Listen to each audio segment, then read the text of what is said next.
Hello, hello. Oh, what a grand entrance. And I know we're all hungry. I am. So I'll try to keep it succinct and sweet. My name is Chris Ebeling. I'm here to talk about shaping the future of sports gaming through the lens of our flagship product called META11, which is created by the wonderful team at Behaviol. And see if this works. Perfect. Who are we? That's the question. Well, we are Behaviol. Behaviol takes pride in revolutionizing the future of sports entertainment, digital sports entertainment.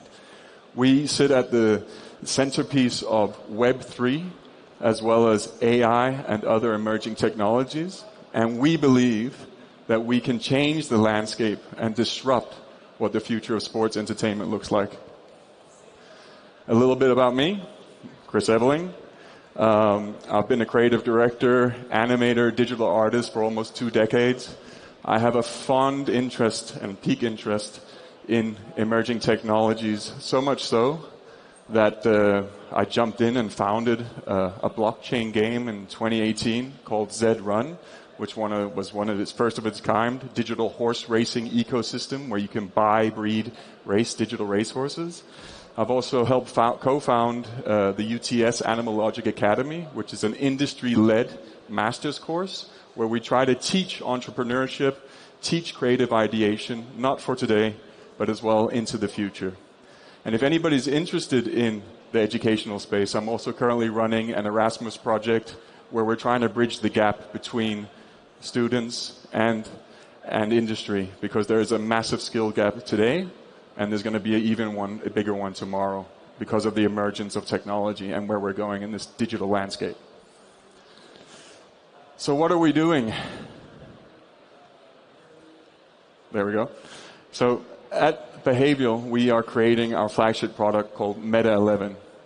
We've identified that traditional sports are a bit stagnant. They're a bit repetitive. It's a lot of the same.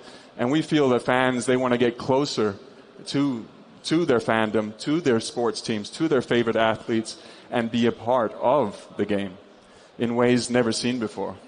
Well, thankfully, with new emergence in technology, and if you've been living under a rock lately, you wouldn't know what AI is, but for anybody, anywhere, you can see the exponential growth in AI has been absolutely incredible, scary as well. But we at Behaviol, we believe that we can take this technology, we can harness it morally and ethically, and create new entertainment, emotionally engaging entertainment products which will bring fans closer to their favorite sport. We believe that once an athlete, always an athlete. I like to take someone like, let's say, LeBron James, you probably know, and I believe that if you put him in American football, he would actually do really well. I think if you put him in a boxing ring and trained him enough, well, if Logan Paul can do it, then I think definitely LeBron James can do it. So we're looking to set out and create a sports omniverse, a fully interoperable sports omniverse where you can own, train, create, and compete with your own AI avatars. I'm going to take you a bit through how we do that at Behaviol, and hopefully this will be an educative journey for everyone here. And click.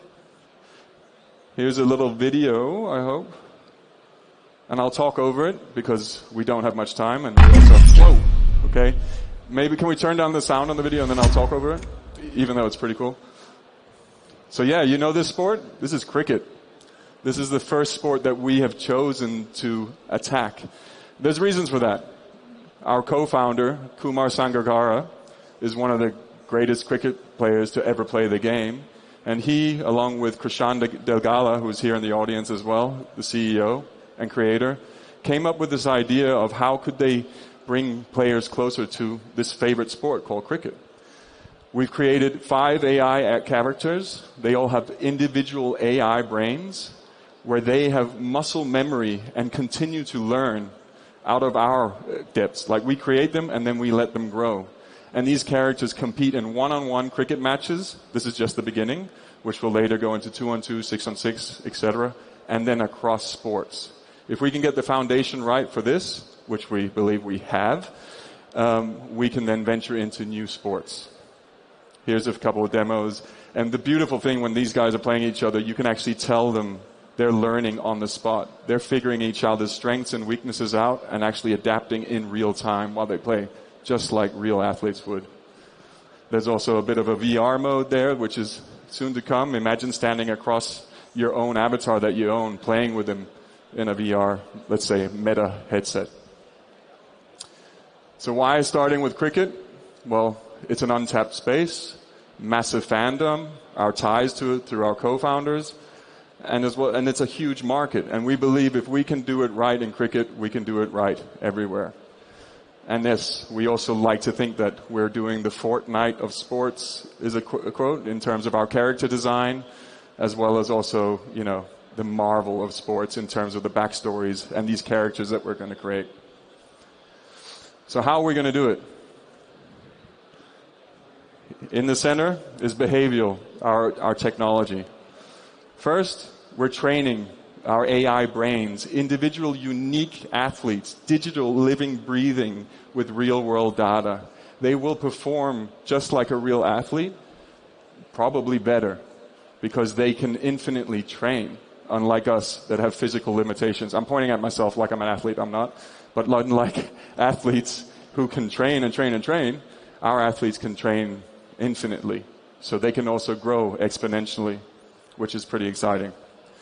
Reinforcement learning as they play. Experience is your best teacher. So when they play games, that's when they learn best. Generative AI for user-generated content, which you would have seen in the likes of Roblox, being able to create your own jerseys, bats, and create and customize your own avatar.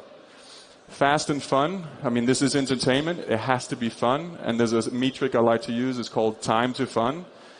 People have to be able to come in, accessible everywhere, jump in and play for free. Then there's custom tournaments, empowering creativity to our users, giving them the strength to create their own tournaments, who do they want to match up against? We want to create an ecosystem where you, the players, have the agency to do what you want. Again, look at what Fortnite have done, Roblox have done. User-generated content is the way for exponential growth. Team play, seasonal gameplay, season battle passes. We're looking for a decentralized sporting ecosystem, which leads us nicely into Web3, where you truly own your own digital assets. You will truly own your own avatar. They may or may not have value. Well, hopefully through enough gameplay they do, which will reward you as a player with real tangible rewards. There's a fantasy element, which I'll talk to you. That's where we are today, which is disruptive as well, changing the landscape of fantasy, which is one thing. And then, of course, there's this partnership layer as well. With enough players, with enough people watching, there will be partnership opportunities. But not just for us, for the people who own the players, the people who own the teams. Taking you through the AI that we have at the moment. And I'm going to speak very high level to this. If anybody wants to talk more in depth, you can come meet me and my CEO afterwards, and we'll take any questions. But we've spent a year and a half building these AI models to give these unique characters their own individual brains. We're simulating muscle memory, which is much like if I play tennis and you play tennis, the more you play, the better you get. Similarly, our AI players do the same. The ability to analyze video and determine ball speeds. We can take real-world data from a real cricket game and bring that in to train our players so they play and move just like a real athlete. Customizing and creating your own player through mutation, which sounds a bit wrong, so we call it cloning. Imagine taking, let's say, Lionel Messi and Cristiano Ronaldo and fusing those two together and creating your own AI player. What would the strengths and weaknesses be? Probably none in soccer. But what about in other sports? Then you might want to take LeBron and Steph Curry. Or let's take LeBron and Cristiano Ronaldo and put them together. This will all be possible with the foundation that we're building. Motion capture cleanup. If anybody works in the industry, you know motion capture is a pain. The reason why that's up there, that's not only it's to show that we use AI in our processes, in our foundation when we work as a company, but also in the future, we hope that we can give our users the power to film themselves and put themselves in the game.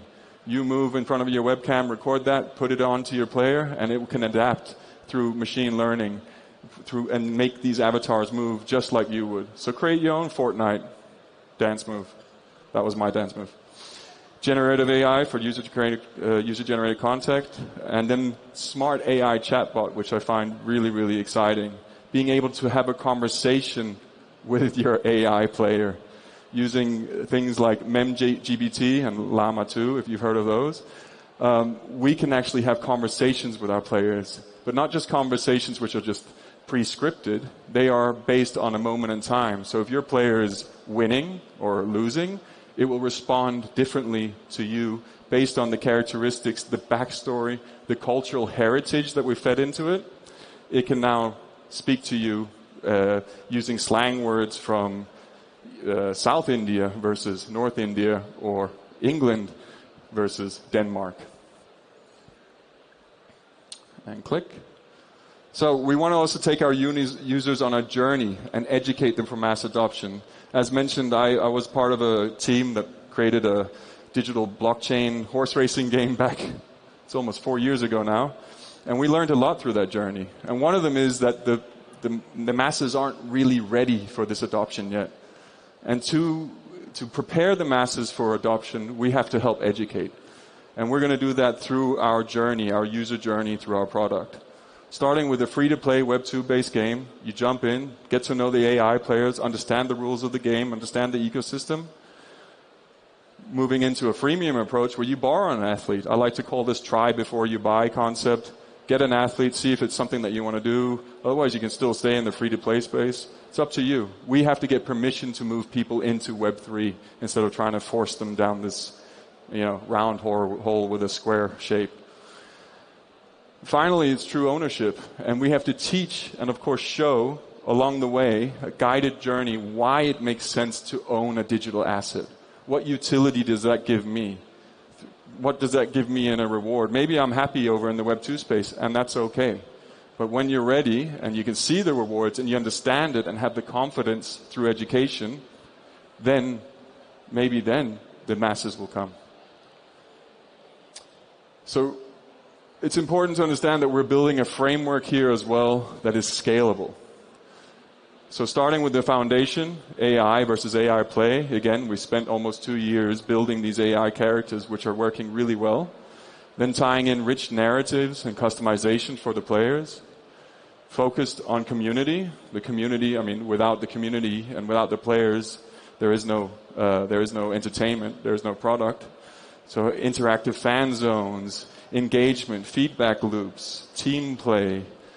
Having a robust infrastructure is absolutely key. So make sure that foundational layer of the technology is sound, strong, and scalable. And then moving into Web3 integration, seeing what it is like to own and giving that opportunity to our players. Along the way, data-driven growth is absolutely key. Listening to the data, following the data, iterating with intent, and taking feedback from the community continuously. And then once we have all that right, we can go beyond cricket and move into any other sport. And one thing I like to mention is, imagine this triathlon of sports where you have a player that plays cricket, but then the tournament it has to play a basketball game and then a soccer game. You have to create this super athlete, and you have to compete with your friends and figure out what that looks like. Here's an early test just to show that the team's working on some soccer, if it works. So this is a procedural animation test done in Unity where we're just practicing kicking the ball and the goalie jumps, and now it's frozen, so that's okay. There he goes again. Once we have that layer right, we can tie the AI to it.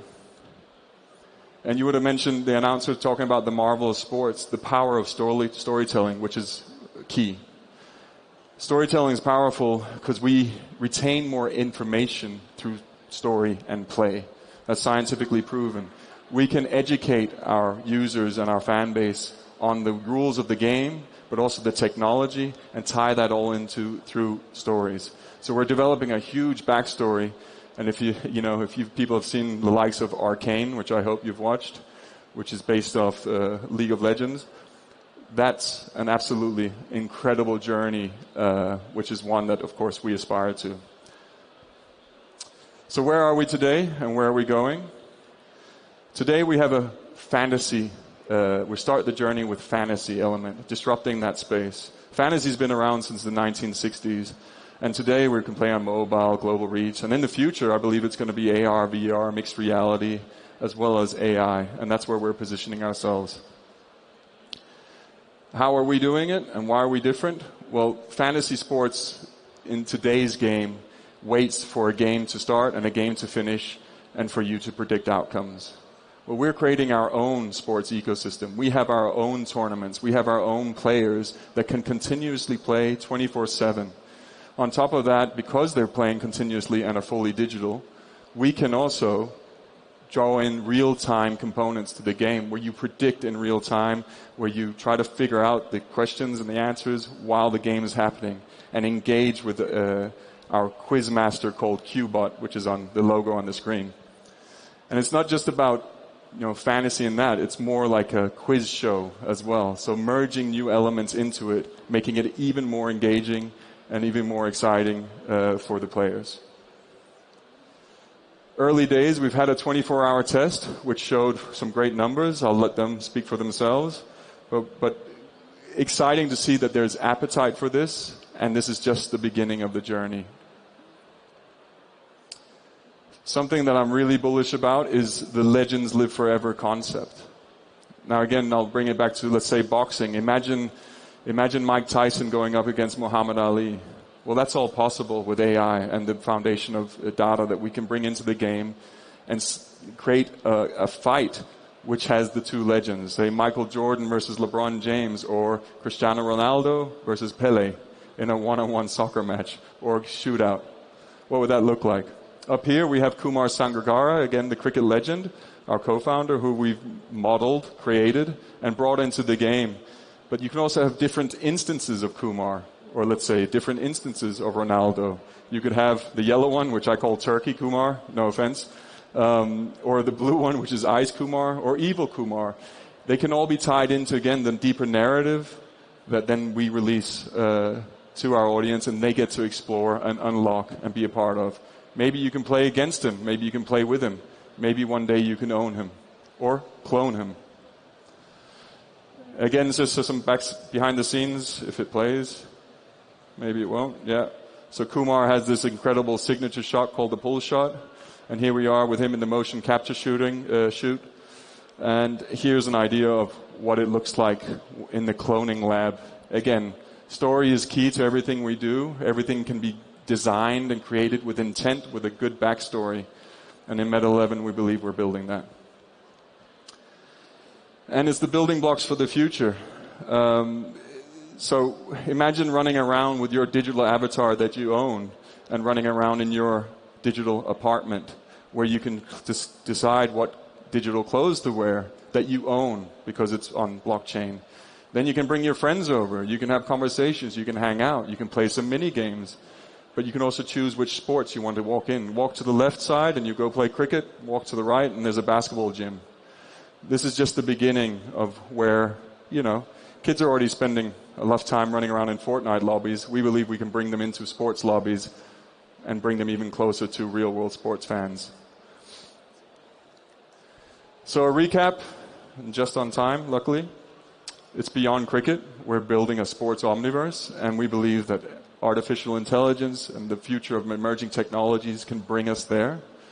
AI-powered advancements, educating to Web3. I think that education part is absolutely crucial and important. You can't just plug people in the Web3 corner. You need to bring them across for the ride and teach them why Web3 matters.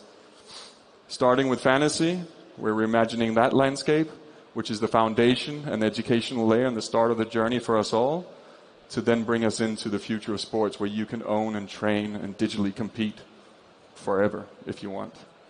Omniverse evolution, deeper stories, interoperability, cultural integration is key. Through these backstories, we believe we can open up cricket for a wider audience.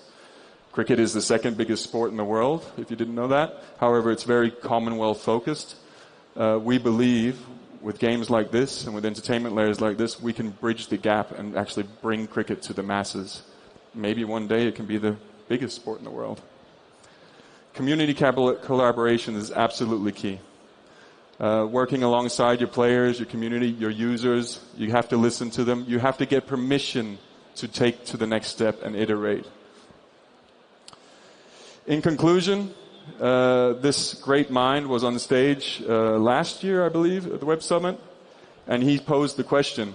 The question is, how convincing can an avatar be? It could be really exciting. Digital actors that could forever be young and could perform otherwise impossible feats.